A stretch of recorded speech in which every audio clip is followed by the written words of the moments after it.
कराची के इलाके गुलशन इकबाल में लगने वाली आग ने 100 से ज्यादा झोपड़ियां जलाकर खाकस्तर कर दी। फायर ब्रिगेड के मुताबिक आग लगने का वाकया गुलशन इकबाल ब्लॉक 19 के तैयब गोठ में पेश आया। वाकये की इत्तला मिलते ही फायर टेंडर जाए हादसा पर पहुंच गए, जहां 1 घंटे के बाद आग पर काबू पा लिया गया। आग से 100 के करीब झोपड़ियां और उनमें रखा सामान खाकस्तर हो गया। आग से एक शख्स मामूली झुलस गया, जिसे अस्पताल मुंतकिल कर दिया गया। कराची के इलाके गुलशन इकबाल में लगने वाली आग ने 100 से ज्यादा झोपड़ियां जलाकर खाकस्तर कर दी। फायर ब्रिगेड के मुताबिक आग लगने का वाकया गुलशन इकबाल ब्लॉक 19 के तैयब गोठ में पेश आया। वाकये की इत्तला मिलते ही फायर टेंडर जाए हादसा पर पहुंच गए, जहां 1 घंटे के बाद आग पर काबू पा लिया गया। आग से 100 के करीब झोपड़ियां और उनमें रखा सामान खाकस्तर हो गया।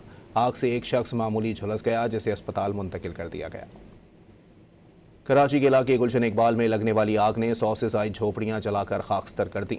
फायर ब्रिगेड के मुताबिक आग लगने का वाकया गुलशन इकबाल ब्लॉक 19 के तैयब गोठ में पेश आया। वाकये की इत्तला मिलते ही फायर टेंडर जाए हादसा पर पहुंच गए, जहां 1 घंटे के बाद आग पर काबू पा लिया गया। आग से 100 के करीब झोपड़ियां और उनमें रखा सामान खाकस्तर हो गया। आग से एक शख्स मामूली झुलस गया, जिसे अस्पताल मुंतकिल कर दिया गया।